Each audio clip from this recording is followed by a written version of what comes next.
Graça e paz, meus irmãos. Hoje nós estamos no módulo 4, nós vamos para a aula número 7. Hoje nós vamos trabalhar sobre o ministério pastoral, né? Muito interessante esse tema que nós vamos trabalhar hoje. Peço aos irmãos que fiquem atentos, né? É uma forma de nós entendermos, né, aquilo que Deus quer para a vida do seu pastor, para a nossa vida, né, para aqueles que são vocacionados. É uma aula que fala muito. E também para igrejas que estão, não é, procurando, às vezes, um pastor ou que podem ajudar o seu pastor. Bom, vamos entender um pouco sobre as qualificações bíblicas, né? O pastor, ele geralmente, as pessoas buscam muito um pastor pela aparência, pela oratória dele, não é?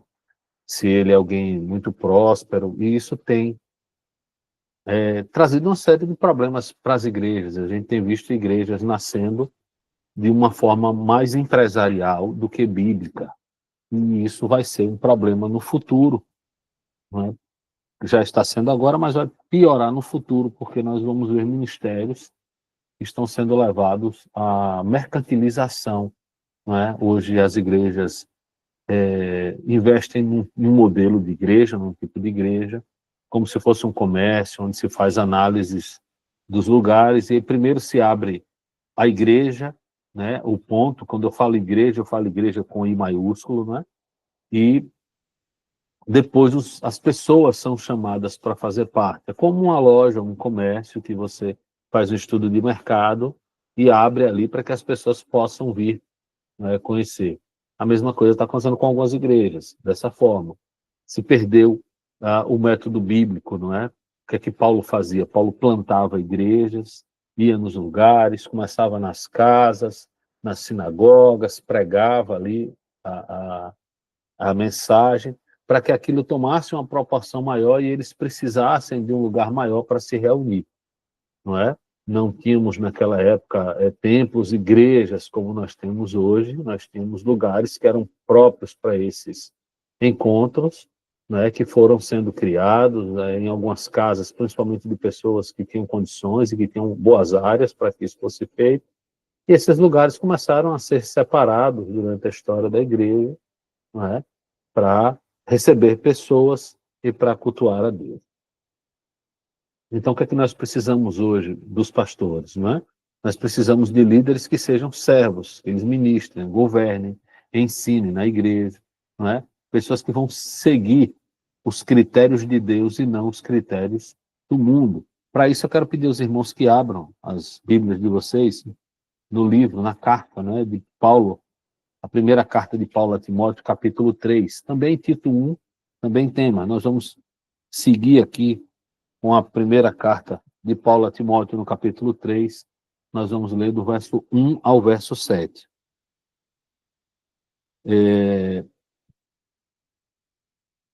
Fiel é a palavra. Se alguém deseja o episcopado, excelente obra almeja. É necessário, pois, que o bispo seja irrepreensível, esposo de uma só mulher, moderado, sensato, modesto, hospitaleiro, apto para ensinar, não dado ao vinho, nem violento, porém cordial, inimigo de conflitos, não avarento, e que governe bem a própria casa, criando os filhos sob disciplina com todo respeito. Pois, se alguém não sabe governar a própria casa, como cuidará da igreja de Deus? Que o bispo não seja recém-convertido, para não acontecer que fique cheio de orgulho e incorra na condenação do diabo, na condenação do diabo. É necessário também que ele tenha bom testemunho dos de fora, a fim de não cair na desonra e no laço do diabo, né? Estas são as qualificações bíblicas que nós encontramos. Aqui nós temos um número maior e um texto mais dedicado a isso, mas nós vamos encontrar em outros textos também falando sobre isso, né? Então, para que ele possa preencher todas essas características aqui, precisa realmente ser um homem chamado por Deus, né? Precisa ser um homem realmente vocacionado por Deus. Não pode ser uma pessoa, eu quero ser pastor e ponto final. Não é assim. Porque essa pessoa precisa ter o trabalhar de Deus até para conseguir ter todos esses requisitos aqui. E eu diria, irmãos, que não só para os pastores, mas o pastor como exemplo Ele prega isso no púlpito e ele também precisa pregar com sua vida para que os irmãos tenham ele tanto como um exemplo na prática, como um exemplo no discurso, na teoria. Não é? Nós precisamos entender que cada cristão ele tem no mínimo um dom, que a palavra de Deus nos assegura. Não é? Então, este dom que é dado a Deus é para que ele possa edificar o corpo de Cristo, ou seja, edificar a igreja. O pastor é a mesma coisa. Tá? Além disso, tem a vocação que eu já falei, mas o dom que Deus dá a cada um de nós precisa ser executado. O pastor também é essa pessoa. Né? Nós precisamos entender também que o pastor é um homem, como qualquer outro, sujeito a falhas. Nós vamos trabalhar um pouco daquilo que ele está sujeito aqui. Tá certo? Essas qualificações bíblicas devem ser preenchidas no momento da constituição ou da ordenação do pastor. Né? É claro que a gente vai percebendo isso com o tempo, com a caminhada, mas são qualidades que precisam ser mantidas. Ele, se não permanecer, ele precisa ser confrontado, repreendido, disciplinado, reconduzido a um regime de aprendizado, aconselhado, corrigido, ou, a depender do caso, das circunstâncias, ele pode ser removido do seu cargo. Bom?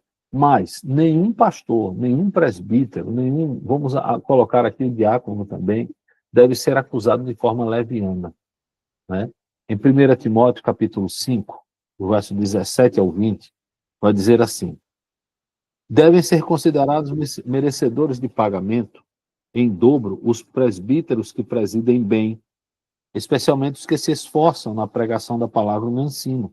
Pois a Escritura declara: não amordace o boi quando ele pisa o trigo. E ainda, o trabalhador é digno do seu salário. Não aceite denúncia contra presbítero, a não ser exclusivamente sobre o depoimento de 2 ou 3 testemunhas. Quanto aos que vivem no pecado, repreenda-os na presença de todos, para que também os demais temam. Irmãos, nós precisamos estar atentos a isso, para evitar os escândalos na igreja, não é? Principalmente quando um pastor ele erra. Aqui nós vamos usar alguns textos e algumas versões chamam presbíteros. A gente sabe que o termo pastor, presbítero, não é? Bispos são intercambiáveis. A depender do texto, ele está falando da mesma coisa, não é? Então a gente fica atento sobre isso. Sobre essas qualificações que a gente viu aqui, né, no texto de 1 Timóteo 3:1, nós vamos falar de algumas delas, né, se não todas. Primeiro, o desejo de servir e a convicção do chamado de Deus. O pastor realmente precisa saber que é um homem chamado por Deus, não é? Porque esse chamado de Deus é um chamado muito maior para a vida dele do que qualquer outra coisa. Então ele precisa ter essa convicção. Ele precisa ser irrepreensível, ou seja, aquele que não é passível de repreensão. Claro que nós temos o pastor como um homem, como alguém que pode falhar, que pode pecar, e que peca, né? Não é só que pode, não, mas que peca, mas que ele é um homem que as pessoas não o repreendem diretamente, porque ele não vive na prática do pecado. Cometeu um erro, ele é digno, como nós falamos, de uma conversa, né? De chamar a atenção, somente dos diáconos da igreja, dos presbíteros, daqueles que têm um pouco mais de experiência, ou daqueles que perceberam isso. Mas o pastor não pode ter uma mancha, não é, no seu caráter, a sua conduta não pode ser uma conduta de um homem profano, né? O seu vocabulário, tá? Então, isso tudo são falhas, são situações que o pastor deve evitar. E os irmãos devem orar para que o pastor, né, não caia nessas falhas, não tenha hábitos ou atitudes erradas, né? Se fala muito de repreensão, mas se fala também de integridade. Então, o pastor deve buscar essa integridade. Terceiro ponto, marido de uma só mulher. Esse é uma característica muito assim polêmica, porque algumas pessoas interpretam como sendo alguém que só foi casado uma vez. Outras pessoas interpretam como alguém que vive com uma mulher e é um homem fiel a esta mulher, ou seja, ele age como marido de uma só mulher. Né? Nós temos no texto as duas interpretações. São duas boas interpretações, Tá? Eu fico com a segunda interpretação, como um homem que vive com uma só mulher, ele pode ser um segundo casamento, até porque nós precisamos analisar os casos de casamento, né? Sejam eles membros da igreja, de pastores, de líderes, dentro daquilo que aconteceu. Então, cada caso deve ser analisado de forma pessoal, né? Pastor, a Bíblia fala, Mateus 9, fala Mateus 19, o que é que aquele texto está falando? Como que nós podemos entender isso? Irmãos, eu não estou aqui defendendo o segundo casamento, só para deixar muito claro, né? O homem deve casar apenas uma vez, eu acredito que ele deve ter muita consciência nisso, tanto o homem quanto a mulher, né? Nós, quando falamos em curso de noivos, nós chamamos a atenção disso. Olha, irmãos, vocês precisam entender que o casamento é um. Se vocês não se sentirem preparados, podem aguardar mais um pouquinho. Então, a gente traz no curso de noivos as responsabilidades, traz um pouco do que é um casamento, para que as pessoas possam entender daquela responsabilidade e assim tomar uma decisão correta. Mas nós temos casos, né? Eu gosto de citar sempre um caso, esse caso sempre eu cito, de um homem que hoje é um pastor, tá? Ministro numa igreja, mas ele conheceu a sua primeira esposa e eles eram usuários de droga, os dois, não eram convertidos, e se conheceram no mundão como eram, e num determinado tempo este homem, ele se converte, e ele prega o evangelho para a mulher diz que não vai se converter, e que se esse homem for um crente, não usar mais droga, que ela vai deixar esse homem. E isso acontece. O homem tenta de todas as formas, a mulher o deixa, né? Porque ela queria aquela vida, ela queria continuar aquela vida, não mais uma vida cristã, uma vida santa, ela não queria nada disso. E este homem, né, convertido, começou a estudar, foi para o seminário, acabou se casando novamente e foi ordenado pastor. E hoje, até onde eu sei, né, é uma bênção no ministério. Eu poderia dizer que esse homem não é um homem abençoado por Deus? Olha, eu não posso dizer isso, tá? Então, existem circunstâncias e circunstâncias que devem ser levadas, né, em conta nesses momentos. Claro que nós nunca iremos incentivar. Eu estou falando para os irmãos são maduros para ouvir e entender isso, não é? E aqueles, se tiver alguém que ainda não é casado, que possa perceber isso, tá? Casamento é precisamos estar atentos a isso, né? Existem algumas separações e nós podemos ver que hoje o índice de divórcio dentro da igreja e no mundo são muito parecidos, se não forem iguais. Por quê? Porque estão casando de qualquer jeito, não estão tendo tempo de amadurecer um relacionamento para poder efetivar o casamento, né? Falta também, às vezes, um acompanhamento, e isso tem gerado uma série de problemas, né? O que eu vejo que o texto não nos permite dizer é que um pastor, ou qualquer crente, tá? Nesse caso aqui eu posso colocar todos os crentes, não é aquele homem que vive casando e descasando, casando e descasando. Passa um tempo, descasa, casa de novo. Isso não é atitude para um cristão, tá bom? Então, só deixar claro, é um tema polêmico, nós podemos trabalhar esse tema também no módulo 5, que fala sobre, né, doutrinas, e é um tempo interessante para falar sobre isso. Sobre a questão dos pastores, se a gente for parar para olhar, Paulo era solteiro, até onde nós podemos olhar.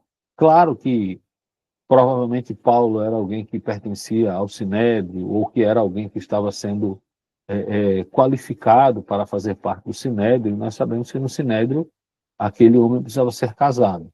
Nós não temos nenhum relato, não é, de Paulo casado. Nós não podemos afirmar. O que nós temos é que Paulo sempre levou a sua vida sozinho na plantação de igreja. Então, nós não podemos aqui hoje também proibir a ordenação de um homem solteiro, né, tendo esse requisito. O próprio Jesus, sendo homem e Deus, o pastor dos pastores, né, aquele que se auto-intitula o bom pastor, viveu solteiro e morreu solteiro, né, como homem, sua morte de cruz, estou falando sobre isso, solteiro, né? Claro, nós não podemos colocar Jesus, que é um homem divino, mas nós podemos pegar isso como um exemplo para entender algumas coisas. Eu entendo, irmãos, que muita dificuldade terá um pastor se for presidir uma igreja como solteiro, tá? Porque nós vamos tocar em alguns assuntos aí mais para frente, mas assim, vai ser muito complicado o relacionamento dele com a igreja, com algumas irmãs na igreja, com as famílias da igreja, quando ele precisar aconselhar, não é? O que dizer de um homem viúvo? O viúvo mais tranquilo, né? Porque a gente não sabe, precisa entender como foi aí, se ele é um homem já muito vivido e a esposa já morreu aí, quando ele já tem um bom tempo de relacionamento. Mas gera também a mesma coisa que um solteiro gera por parte de algumas irmãs da igreja. Irmãos, quando eu estou falando isso, eu não estou falando das irmãs de forma pejorativa, não estou falando isso. Mas é porque o pastor da igreja, geralmente, as pessoas o têm como não homem. E quando este homem está ali, casado, essas irmãs, algumas irmãs, né, especialmente aquelas que são solteiras por mais um tempo, né, que acreditam ser o pastor alguém perfeito, não é? Tem isso, não como um homem comum, elas acabam desenvolvendo, não é? Nutre um sentimento diferente daquele sentimento de ovelha pastor, tá? O que eu estou falando é porque nós temos muitos casos disso sendo falados, né? Já acompanhei casos de pastores divorciados, pastores solteiros, né? Pastores viúvos que foram, vamos usar um termo do momento, né? Assediados na igreja. Infelizmente, isso acontece. Bom, é só para que os irmãos possam entender a ideia de que um homem casado, especialmente se for seu primeiro casamento, um casamento mais duradouro, né, ele traz um perfil melhor para a igreja. Mas os outros casos não devem ser excluídos, devem ser analisados um a um. Nós temos exemplos de pastores que são um casamento de muitos anos e que, infelizmente, caíram em adultério. O pastor deve ser alguém moderado, né? Moderado aqui no sentido de equilibrado, deve ser alguém sensato, no sentido de ser disciplinado, agir com sabedoria, sensibilidade, prudência, não é? Respeitável, é alguém que as pessoas olham e respeitam. Esta admiração aqui que se tem pelo pastor é como alguém que as pessoas olham e dizem, olha, este é um homem digno de respeito. Isso quer dizer que é um homem sério, que não brinca? Olha, claro que não. Tá? É um homem que as pessoas olham e respeitam pelos seus atos, não pela postura, ou uma postura de um ditador, ou pela postura de um homem sério, que não ri, que tudo que ele fala é muito sério. Não é isso o caso. Tem homens que são, né, que brincam, que falam bem com os irmãos, que dão risada, que abraçam os irmãos, e são respeitados também por isso, tá bom? Basta também que a ovelha não misture as coisas. Porque, irmãos, hoje nós não podemos ter um relacionamento onde o pastor, ele é aquele que diz a palavra final em tudo, ou aquele que diz somente ele tem a palavra certa. Se nós pararmos para olhar para o exemplo de Jesus, ele era um homem respeitável? Olha, com certeza sim. Nós podemos dizer que Jesus não era um homem que brincava com seus discípulos, que ria com seus discípulos, pelos textos bíblicos que nós temos, por aquele olhar e pela admiração que os discípulos e as multidões tinham com Jesus. Ele, com certeza, não era um homem fechado, né? Onde nós usamos aqui um termo nosso, dizer enfesado. Ele não era essa pessoa. Tá? Me parece que ele é alguém que falava com carinho, que falava com amor com as pessoas. Claro que também nas repreensões ele era duro, né? Há de se observar a entrada dele no templo, quando ele vai ali derrubar as bancas dos cambistas. Provavelmente ali ele não estava com o olhar dócil, né?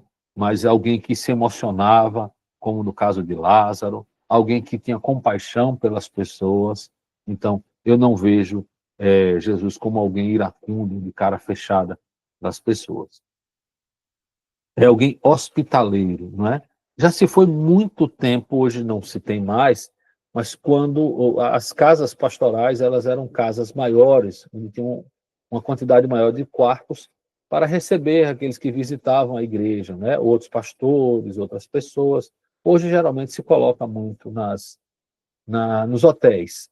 Mas a questão de ser hospitaleiro aqui, né, que foi muito levado para esse caso da casa, essa questão aqui é ser um hospitaleiro com as pessoas, não é? Como que você recebe os seus irmãos na igreja, como que você recebe os visitantes, aqueles que vêm pregar, os irmãos que vêm a primeira vez na igreja, os ímpios que estão chegando ali que ainda não têm Cristo, como que são recebidos, né? O pastor precisa estar atento a isso. O pastor ele não é o ministério de recepção da igreja, mas ele faz parte de um todo da igreja.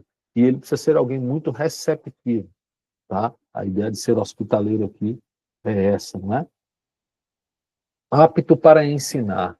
Ele precisa conhecer para ensinar. Se a gente observar ali, Efésios 4, vou pedir aos irmãos que abram Efésios 4, verso 11, a gente vai. Se você nunca percebeu isso, eu quero que você preste atenção hoje nisso aqui. Efésios capítulo 11, ou capítulo 4, verso 11, diz assim: E ele mesmo concedeu uns, olha, apóstolos, outros evangelistas, profetas, outros evangelistas, outros para pastores e mestres. Você percebe que ele não diz outros para pastores, outros para mestres. Ele não fala isso. Ele diz outros para pastores e mestres. Cada um dos dons que são citados aí, são citados sempre. Primeiro com uns, outros, outros. Todo pastor, irmão, precisa ser um mestre. Pastor, ser mestre é ter mestrado? Não. Ser mestre é ter o conhecimento das Escrituras, para que assim ele possa ensinar.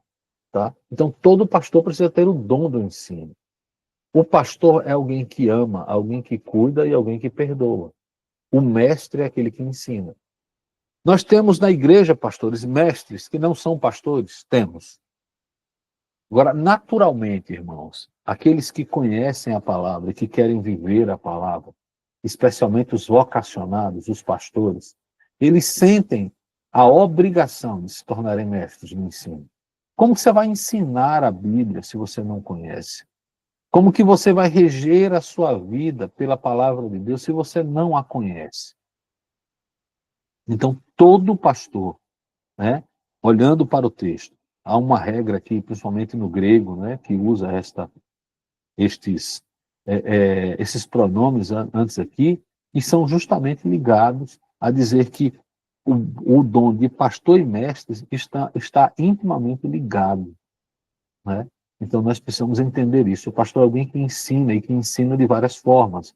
Ele ensina no aconselhamento, ele ensina nas conversas, ele ensina no púlpito, ele ensina na escola bíblica. Então, o ensino deve fazer parte, né, da vida pastoral. Não deve ser apegado ao vinho. Aqui, irmãos, eu gostaria de aumentar um pouquinho, eu sei que nós não vamos fazer acréscimo à Bíblia, mas o que é que eu entendo? Nesta época, o vinho era uma bebida comum das pessoas. E era vinho alcoólico, tá, irmãos? O vinho que é colocado na Bíblia é um vinho alcoólico. Às vezes as pessoas tentam dizer, olha, não dava tempo da fermentação. Nós não temos isso, tá? O vinho realmente era alcoólico. Nós podemos olhar também na história da igreja, na época de Lutero, as reuniões de Lutero, os estudos de Lutero, a bebida comum entre eles era a cerveja, porque é uma bebida comum na Alemanha. Né? Eles tomam cerveja como nós tomamos o refrigerante, um suco, é uma bebida comum lá para eles. Não é considerado um pecado tomar cerveja na Alemanha. É considerado, como também não é pecado aqui, tá, irmão? Mas assim, lá por ser uma bebida mais natural, não é. O vinho também naquela época não era.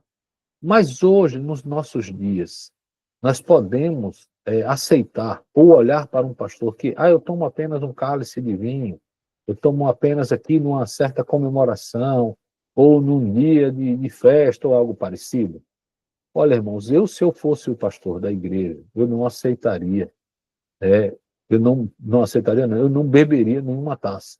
Na verdade, eu já não bebo minha vida Há muitos anos eu levei álcool zero para a minha vida, mesmo vendo que a Bíblia não condena, né, a, a bebida de forma moderada. Como eu entendo que o álcool ele modifica o nosso cérebro, e você pode ser levado pelo próprio engano que o álcool traz a tomar mais do que a moderação, você evita o primeiro gole.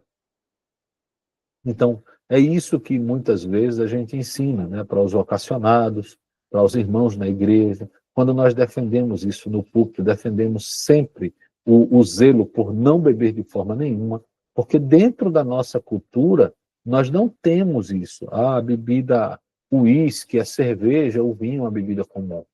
Eu acho, às vezes, assim, preocupante quando alguns irmãos dizem, não, pastor, a cerveja não, porque liga ao bar e nós estamos ali, às vezes a pessoa vem tomando uma cerveja, tem, mas o vinho é bíblico. Olha, irmão, o teor alcoólico do vinho é muito maior do que o da cerveja.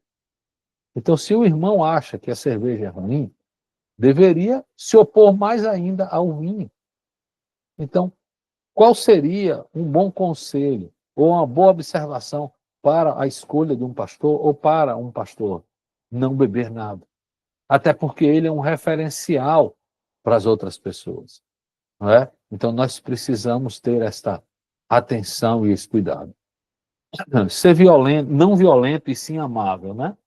O pastor ele tem que ter muito autocontrole, muita mansidão e domínio próprio para evitar tanto o contato físico, a briga, né, as vias de fato, como nós falamos, como também as confusões, as desordens verbais, né? Ele deve ser alguém pacífico. É claro que ele tem a opinião dele, mas esta opinião que ele dá, ele precisa saber se ele pode dar naquele momento ou não. Ele pode entender que a opinião dele talvez não seja a opinião do outro e saber ouvir o outro, e ele deve evitar a todo tempo a discussão. Existem debates que eles, às vezes você tem uma ideia, o outro tem a ideia dele. Quando vocês começam a debater, você perceber que as coisas estão rodando em círculos, você para de debater, porque os argumentos estão se tornando repetitivos e nós não vamos chegar a lugar nenhum. Tá bom? Então tem que saber o momento, né, para que a paz reine. Não apegada ao dinheiro. Irmãos, esse é um grande problema. A gente vai ver lá na frente quais são os 3 problemas mais comuns que um pastor enfrenta. Esse é um deles. Não é? O dinheiro não pode ser aquilo que motiva alguém ao ministério. Não é? E a Bíblia fala, a Bíblia só chama de Senhor, além de Deus, o dinheiro. Né? Quando ela trata do texto lá chamando de mamon, né? A riqueza, o dinheiro.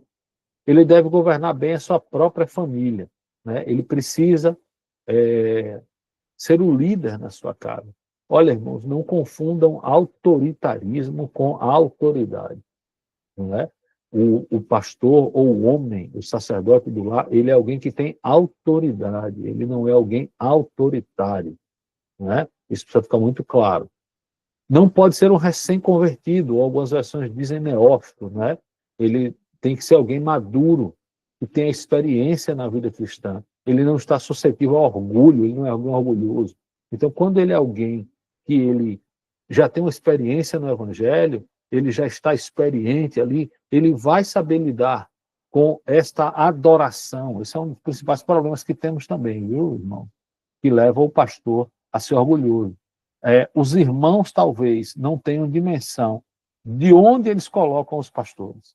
E aí acabam promovendo uma adoração, um culto ao ídolo.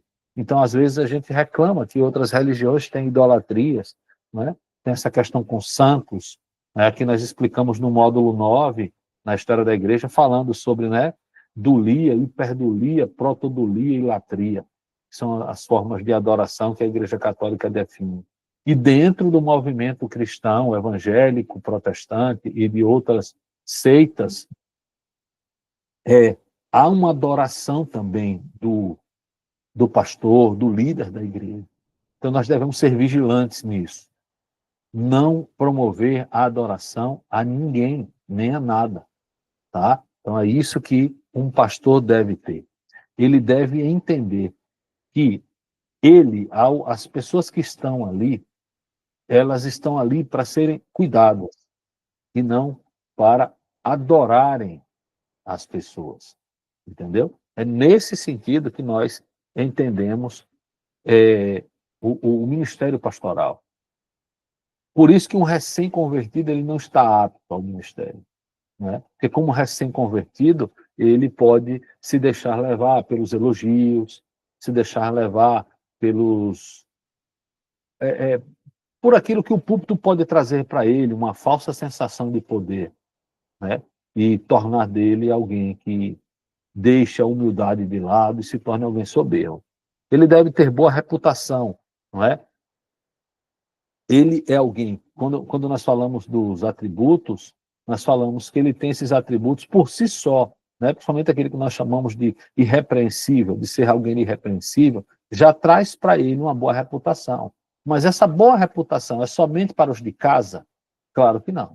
Para todos, para a vizinhança, para o local de trabalho dele, para os locais que ele frequenta. Um pastor deve ter boa reputação em todos os lugares que ele anda, não é? E, infelizmente, hoje nós temos uma série de maus testemunhos aí que são dados.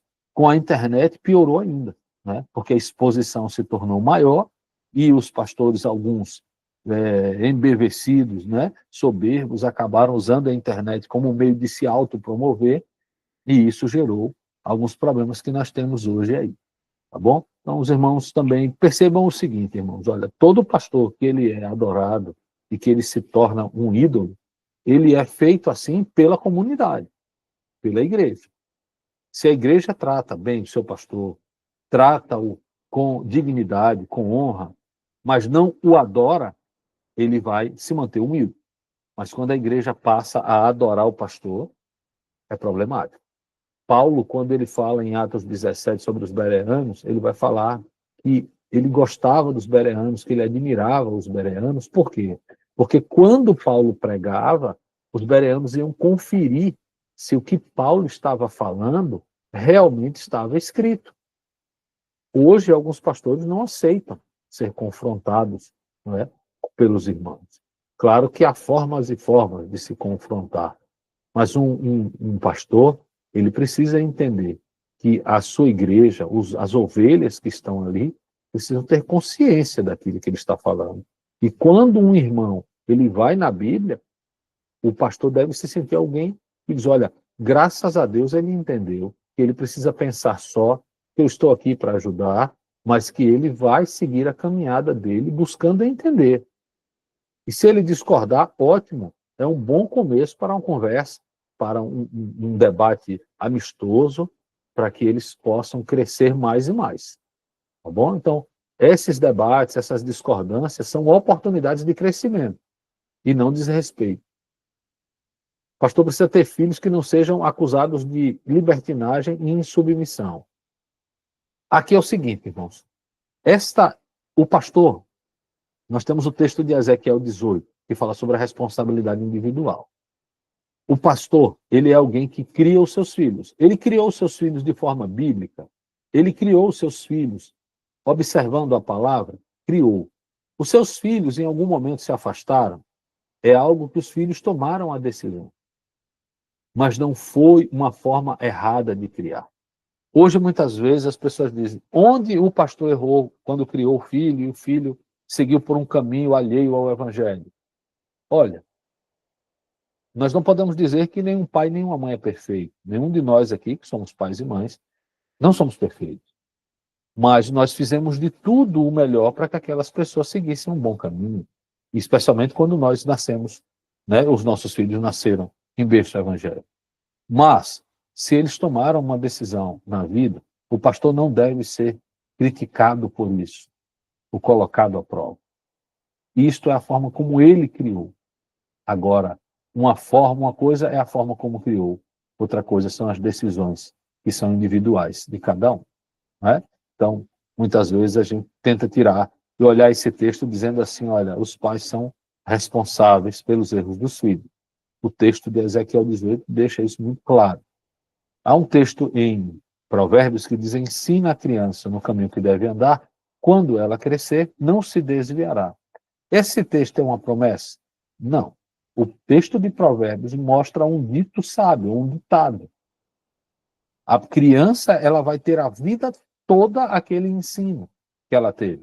Vai ficar velha e vai dizer, olha, eu aprendi isso quando criança, meu pai me ensinou, a igreja me ensinou, meu pastor me ensinou, mas eu, por livre e espontânea vontade, tomei uma decisão diferente. Amém. O texto não está garantindo que todas as pessoas que foram criadas no Evangelho serão evangélicas até a morte. Não é uma garantia, não é uma promessa. Só para ficar muito claro, quando a gente interpretar o texto, entender, não é? Qual o gênero literário, se está usando figuras de linguagem, para que a gente não erre na interpretação do texto e acabe crendo em algo que vai nos escravizar, que vai mudar o nosso comportamento e que vai fazer da nossa vida uma vida cheia de culpa por isso. Tá? O pastor é alguém não orgulhoso, a gente já falou sobre isso, aqui tocar no ponto da questão do egoísmo, né? De ser um dominador, de ser arrogante. Ele é não briguento, ou seja, o pastor deve mudar o seu temperamento, se já não o tem assim, para ter um temperamento em que ele vá ser sempre promotor da paz. Não é? Se ele percebeu que algo está fugindo ao domínio dele, que ele possa fugir daquilo, sair daquilo, ou se calar, não é? Amigo do bem, ele é alguém que ele está buscando sempre o que é bom. O que é bom é isso, então é isso que eu vou buscar. Olha, pastor, isso não é algo aqui que nós vamos fazer, mas no final é bom. Nós não vamos fazer isso. Né? Nesse tempo, por exemplo, em que nós passamos um tempo de política. Né? O que é o amigo do bem na política?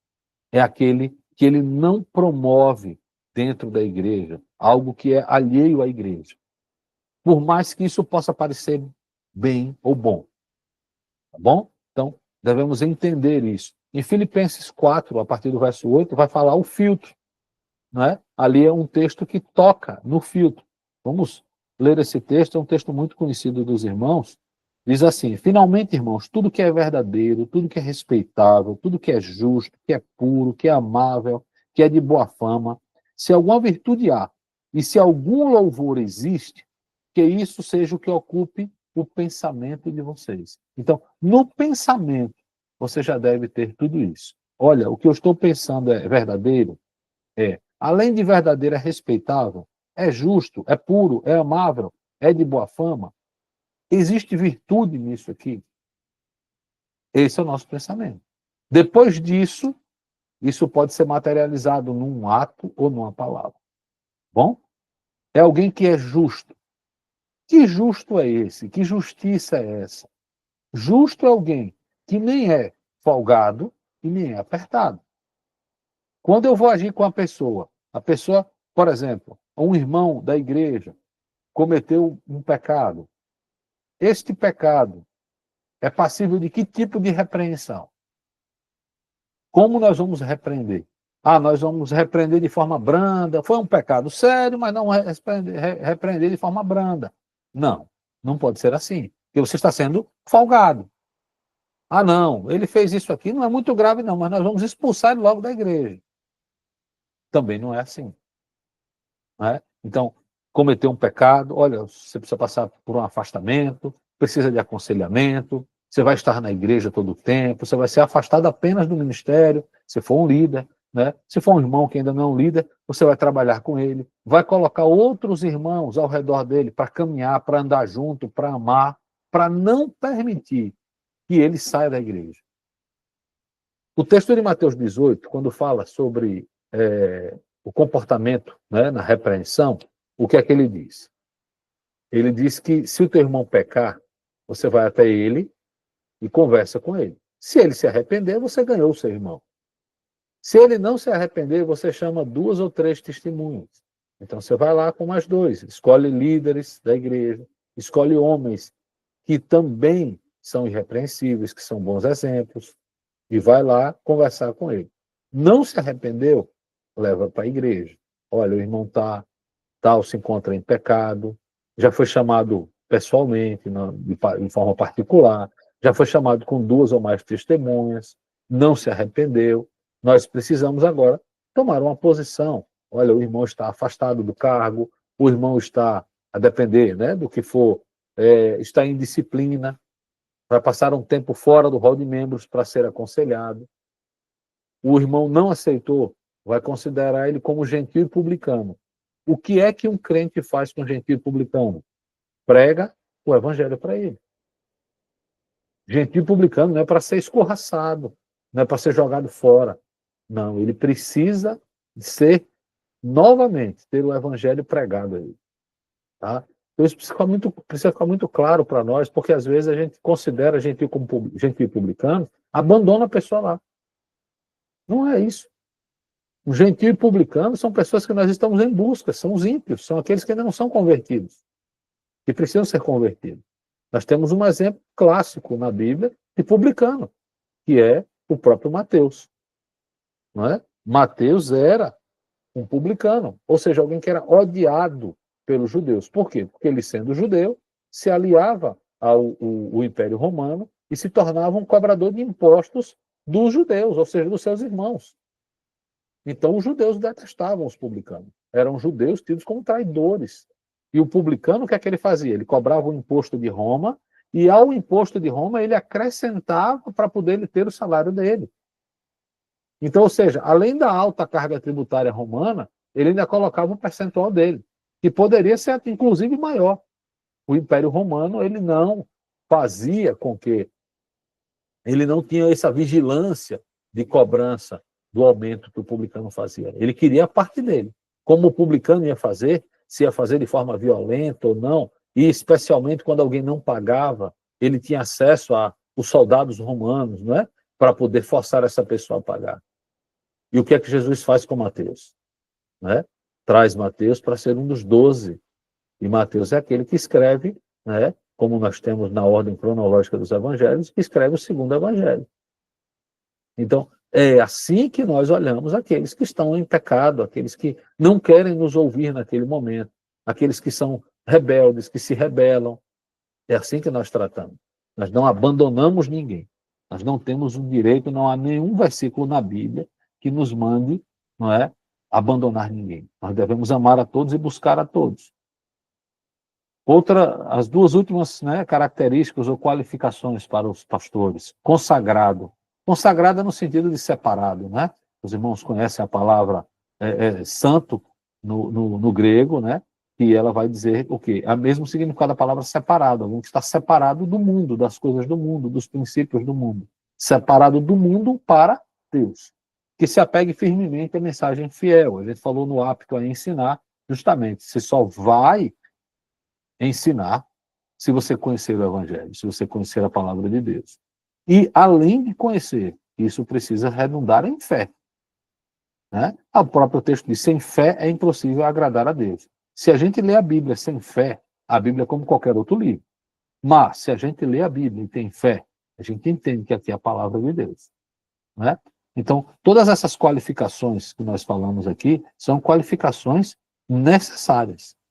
Os homens que não têm essa qualificação não estão capacitados, não estão biblicamente qualificados para ser constituídos para a igreja, para ser ordenados pela igreja como pastores da igreja, sejam eles pastores titulares ou adjuntos. Né? Os homens que nós temos hoje, eles precisam ter essas qualidades espirituais. Irmãos, nós hoje temos muito ainda o olhar material da coisa. Então chega um homem na igreja, ele tem um bom porte, ele tem um bom tom de voz, uma boa oratória. Olha, esse é o pastor da igreja.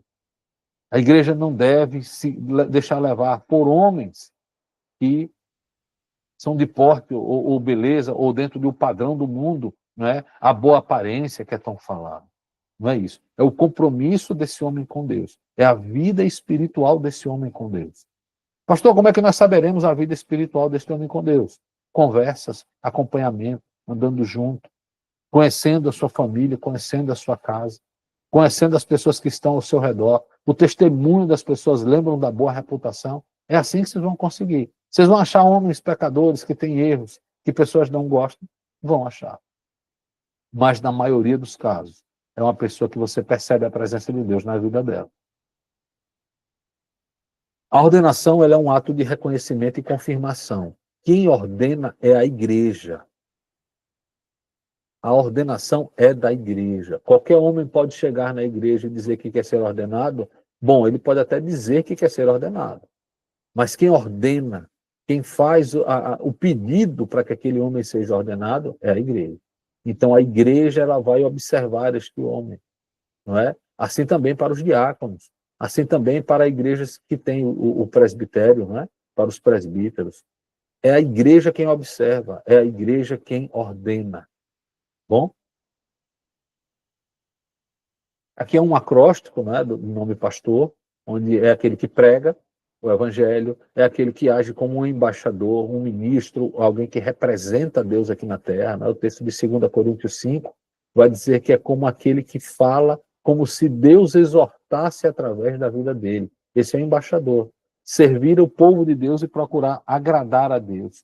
Transmitir a palavra de forma que o povo cresça rumo à maturidade espiritual. Irmãos, só há uma coisa que amadureça cristão, palavra de Deus. Então nós precisamos de homens preparados para transmitir a verdadeira palavra de Deus para que as pessoas amadureçam. Sem isso não há amadurecimento, tá bom? Não há outra forma de amadurecer. Não é servindo na igreja, não é indo na igreja todos os domingos, não é isso que amadurece cristão. O que amadurece cristão é compromisso com Deus através da sua palavra. Agir com obediência, né? Ministrar no poder de Deus de acordo com os seus princípios. Irmãos, às vezes nós vamos na igreja e nós vemos ali o irmão da igreja vai pregar, às vezes não é nem um pastor, é o irmão. O irmão prega e a gente sai dali edificado, sai ali bem, e a gente diz assim, oxe, não é o pastor da igreja, foi um irmão, mas Deus falou através da vida dele.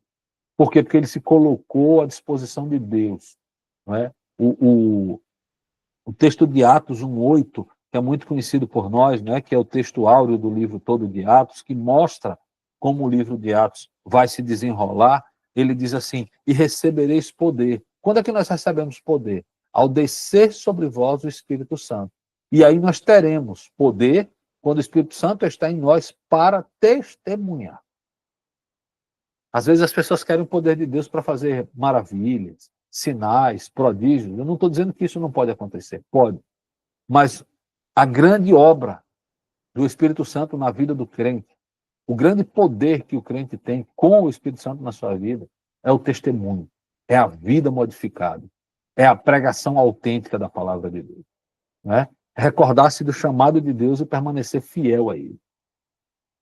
Ser pastor é um privilégio sagrado, como também uma responsabilidade extremamente séria. Aqui, irmãos, são as prioridades bíblicas do pastor. Nós vamos trabalhar isso hoje aqui, é a parte final da nossa aula, não é? Estas prioridades, elas não podem ser fragmentadas, ou seja, eu não posso tirar um ponto daí, eu só vou colocar Deus e a família, não. Não. Precisa ser Deus, família, ministérios da igreja, atividade secular, outras pessoas e atividades. É assim que o pastor se relaciona com o mundo. Primeiro Deus, família, igreja, atividade secular e depois outras pessoas ou outras atividades que ele tem.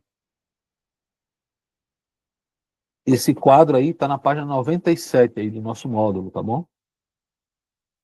A vida, vocês vão passar pelo o módulo 6, que é vida espiritual com Deus.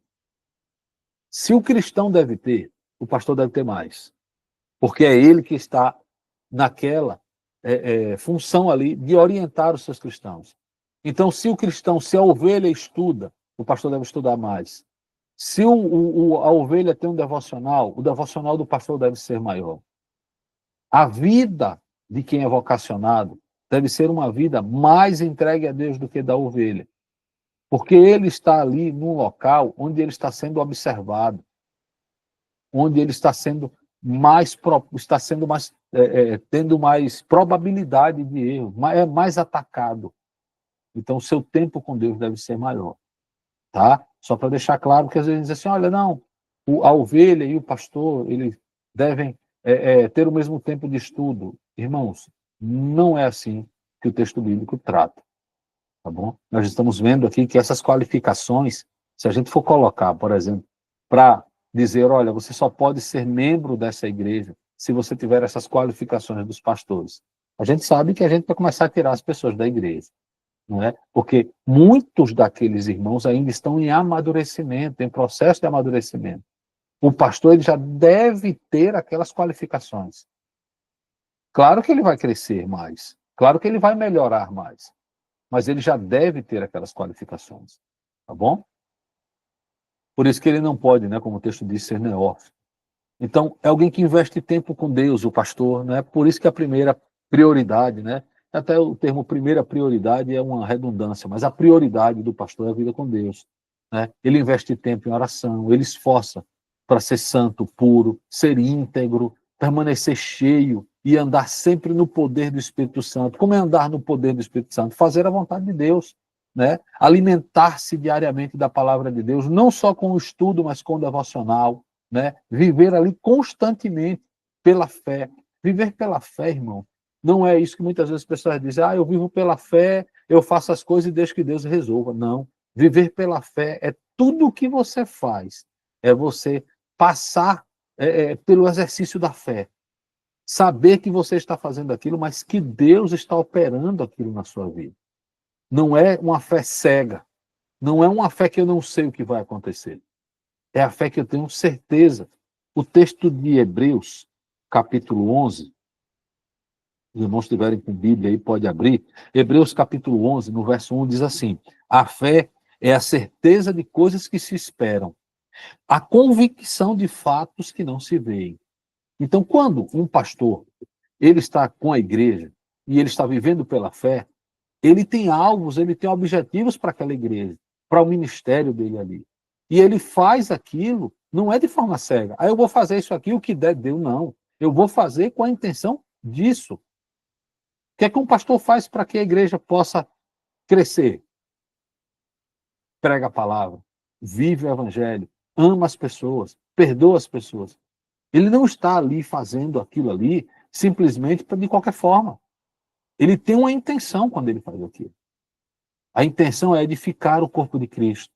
Né? Se nós voltarmos para o texto de Efésios, capítulo 4, quando a gente leu sobre os dons, ele vai dizer para que Deus deu aqueles dons. Por que foi que Deus deu esses dons às pessoas? Por que é que ele chamou as pessoas para serem pastores, mestres? Né? No verso 12 diz assim, ele concedeu esses dons para quê? Com vistas ao aperfeiçoamento dos santos, para o desempenho do seu serviço, para a edificação do corpo de Cristo.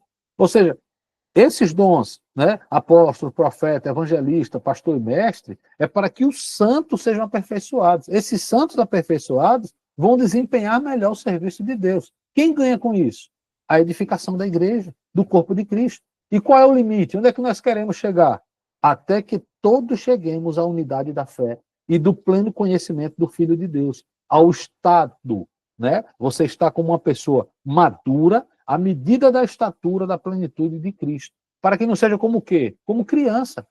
Ou seja, não é de graça, meus irmãos, que nós recebemos esse dom, é pela graça, mas é para a edificação do corpo de Cristo, para o crescimento do reino de Deus. Entendeu? Por isso que nós não devemos adorar os nossos líderes, não devemos idolatrar os nossos líderes, nós devemos orar por eles, para que eles se mantenham humildes, para que eles se mantenham sempre íntegros com Deus, tendo fé com Deus. É a primeira coisa de qualquer homem, é Deus, não é? É o com quem ele deve viver todo o tempo. Ele deve buscar a face de Deus e conhecer pessoalmente a Deus. Colocar o coração nas coisas eternas. A visão do homem espiritual, especialmente do pastor, é a visão de eternidade. Ele entrega a sua vida e seu ministério ao senhorio de Cristo. Né? Quando Paulo diz, não vivo eu, mas Cristo vive em mim, né? No texto de Gálatas, capítulo 2, verso 20, ele está dizendo o quê? Dizendo para aquelas pessoas, olha, não é você quem vive mais. A partir do momento que você é uma nova criatura, como diz 2 Coríntios 5,17, as coisas velhas passaram, tudo se fez novo, e o que se fez novo ali é justamente a sua nova vida. E aí é Cristo vivendo através de você, é o Espírito Santo guiando os seus atos. É você manter um estilo de vida disciplinado com relação a exercício, saúde, alimentação. Isso precisa ser muito, hoje, principalmente hoje, que se foca muito nisso. Né? Nós temos que apenas ter o cuidado para não ir para o lado da corpolatria, né? A idolatria do corpo. Mas também nós não devemos ser desleixados com relação ao nosso físico. Não é? Então, ter um equilíbrio nisso aí. Outra coisa, o pastor, ele é alguém que presta contas a Deus. Irmãos, a nossa vida é uma prestação de contas. Uma das coisas que a gente fala muito sobre a questão também de relacionamento, né, marido e mulher, é prestação de contas. Não deixa de ser. Com Deus não é diferente. Nas suas orações, você sabe que Deus ali sabe tudo da sua vida, mas você precisa prestar contas a Deus. Como também você precisa também, nesta prestação de contas com Deus, ter como exemplo a prestação de contas que você tem com a igreja e a igreja tem com você. Essas avaliações, essas prestações de contas, elas são extremamente necessárias. É nelas que você faz uma avaliação de tudo que foi feito, daquilo que pode ser melhorado e daquilo que deve ser deixado. Tem coisas que a gente, às vezes, como pastor de igreja, alguns pastores de igreja, fizeram, acharam que estavam fazendo de forma correta, fizeram com amor, mas infelizmente deu errado. Numa análise, numa prestação de contas, na reunião de conselho da igreja, na assembleia da igreja, isso é colocado, é pedido perdão e é abandonado. E você vai sempre crescendo na caminhada. Mas primeiro, irmão, o texto aqui nosso não fala sobre isso. Está falando sobre essa prestação de contas com as pessoas da igreja. Mas a primeira prestação de contas que vocês têm, que nós temos, é com Deus. Bom? Então, família. Depois do relacionamento com Deus, a próxima é a família. Olha, irmão, se o nosso relacionamento com Deus está bom, com a família vai estar bom. Né? Por exemplo, muitas vezes fala sobre a questão da submissão. Se você é submisso a Deus, como o texto diz, né, Cristo é o cabeça, e nós somos ali, fazemos parte do corpo, nós estamos submissos ao cabeça. Se alguém não está submisso ao cabeça, ele é insubmisso a Deus. Então, se você no seu casamento é fiel a Deus, ama a Deus, é submisso a Deus, faz a vontade de Deus, e a sua esposa é insubmissa a você quando você está debaixo da vontade de Deus, ela está sendo insubmissa, na verdade, a quem? A Deus. Então, nós precisamos ter este equilíbrio. O homem de Deus, o pastor, ele busca em Deus as qualificações ou as características para exercer isso dentro da igreja. Outra coisa que muitas vezes acontece muito, né? Os irmãos já devem ter lido o texto, que é o relacionamento com a esposa. Durante uma época da vida, somente quando os filhos são jovens, a esposa se volta muito para os filhos. É mais comum com as esposas. Mas o pastor também, às vezes, se volta muito para os filhos. E acaba perdendo o relacionamento entre os dois filhos. Então tem que ter muito cuidado. Outra coisa com relação ao ministério. O pastor, ele não pode dar mais atenção ao ministério do que à sua casa. Ele precisa saber dividir.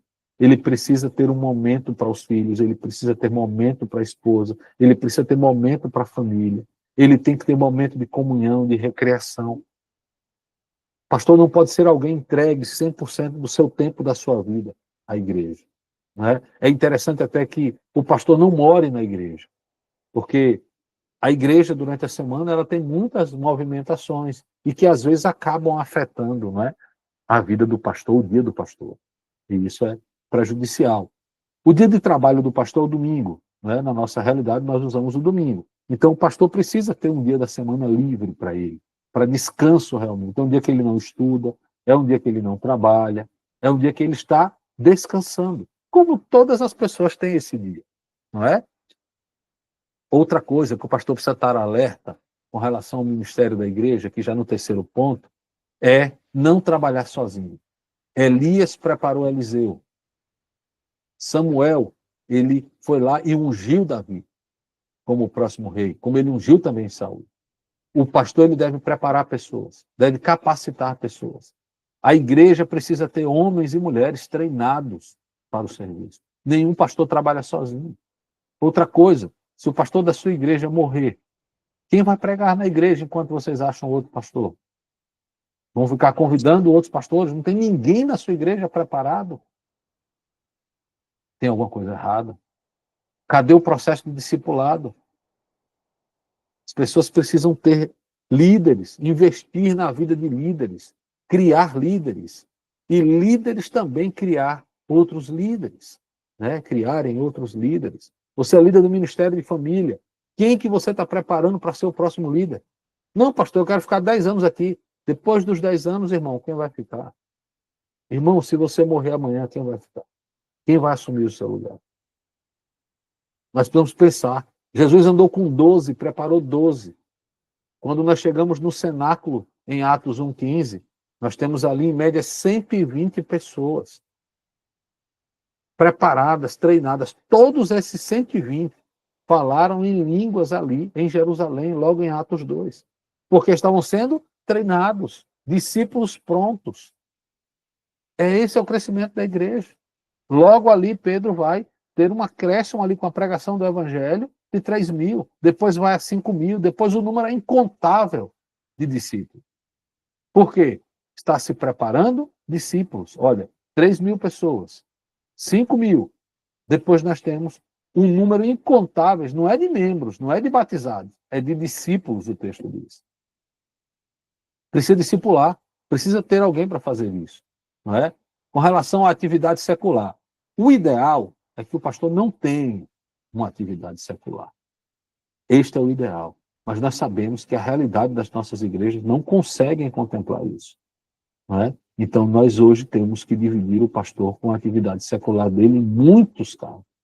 Né? A realidade dentro da Igreja Batista aqui na nossa cidade, nós podemos dizer aí que mais de 60% dos pastores têm uma atividade secular, e estou dizendo isso por baixo.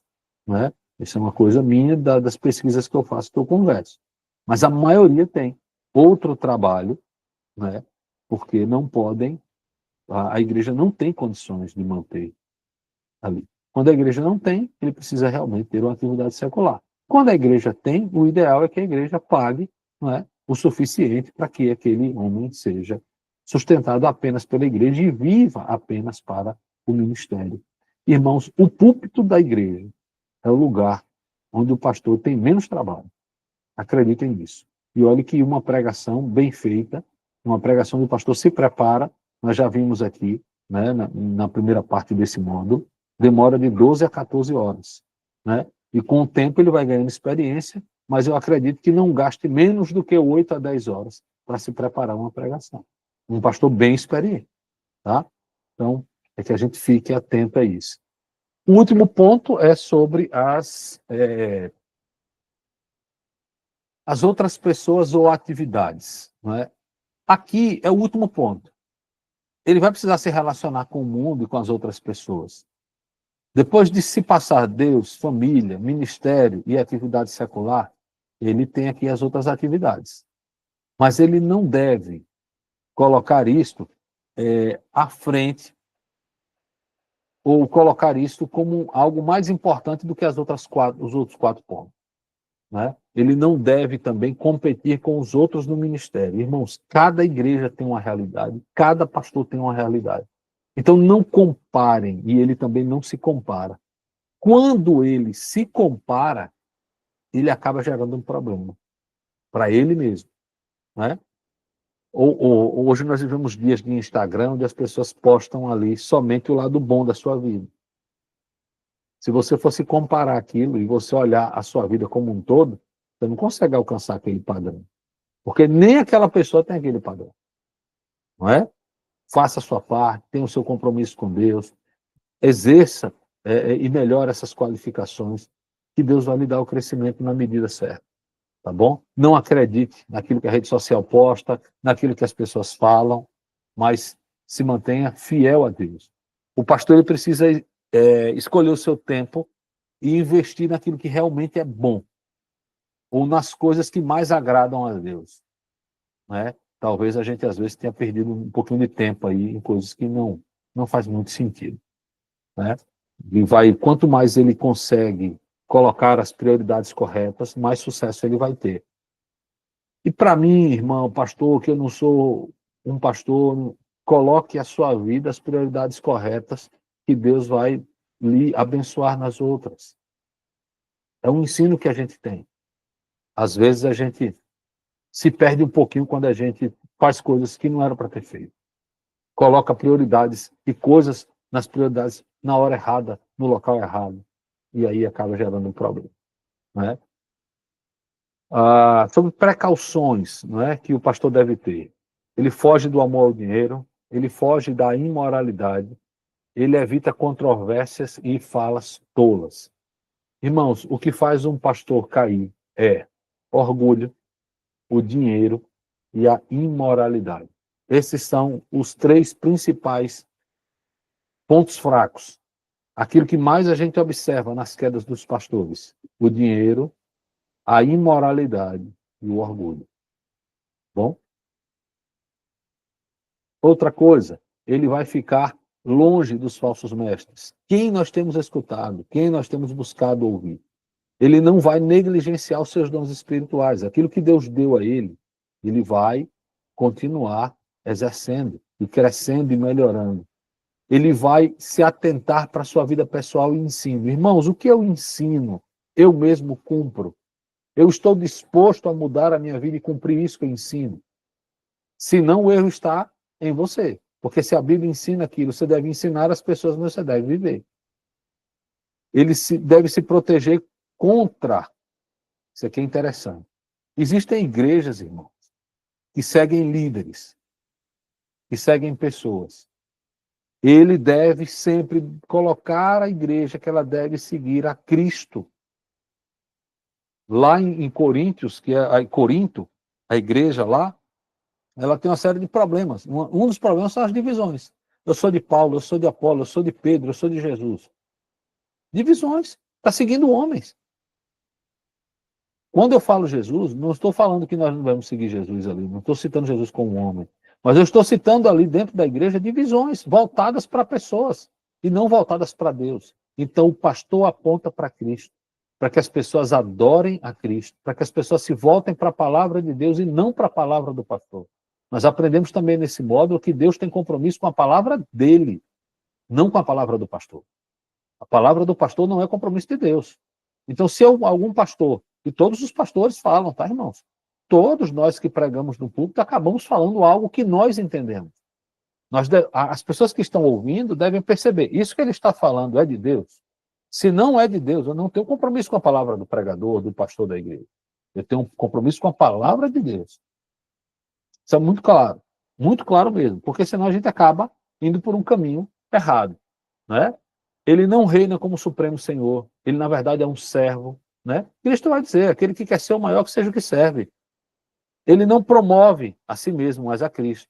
Ele não depende da sua própria força e capacidade, mas do Espírito de Deus. Ele não vai ser altivo e cheio de si, né? Quando a gente fala de soberba. Ele vai pastorear a igreja com absoluta integridade. Ele vai ministrar as necessidades do povo e não apenas coordenará programas. Irmãos, hoje a igreja, para encher, muitas pessoas fazem o quê? Programas. A gente precisa entender que as pessoas são mais importantes que os programas. São mais importantes que os entretenimentos, que os eventos. A igreja vai viver sem eventos? Não. Mas ela vai entender as necessidades delas e trabalhar essas necessidades. Pastor, eu queria fazer um simpósio aqui na minha igreja, eu percebo que a minha igreja está faltando tal assunto. Vamos fazer um simpósio, um congresso, trazer pessoas capacitadas sobre o assunto, para a gente trabalhar isso na igreja, de forma no ensino, de forma que as pessoas possam entender isto biblicamente, que é algo de Deus para a vida delas. É isso que o cristão faz, que o pastor faz da igreja. Não viver de promover coisas, promover de forma aleatória. Ah, essa semana é a semana de tal coisa, essa é de tal coisa. A igreja às vezes não está precisando nada daquilo. Não é? Aqui tem a questão das advertências, né, para o pastor, porque se ele não dá atenção a estas advertências aí que nós falamos, ele vai para a queda, porque a soberba tomou o lugar dele, o orgulho tomou a vida dele. Não é? É assim que nós vemos o ministério pastoral. Meus irmãos, nós paramos aí na página 104. Na próxima semana, nós vamos tratar, eu vou botar só o próximo slide, já está pronta a próxima aula. Nós vamos trabalhar a parte B aqui, e estas 5 qualificações, não como qualificações apenas como foram tratadas, mas esses 5 ministérios que o pastor tem: o pregador, o professor, o ministro, o conselheiro e o líder. Estas atribuições são atribuições de um só homem, mas que devem ser divididas. Ele lidera, ele faz tudo isso, mas ele precisa ter essas atribuições dentro da igreja. Tá bom? Nós encerramos aqui nesta última página, na página 104, e na próxima semana nós vamos voltar na página 105. Eu vou encerrar a gravação, os irmãos têm aí, podem fazer comentários ou perguntas.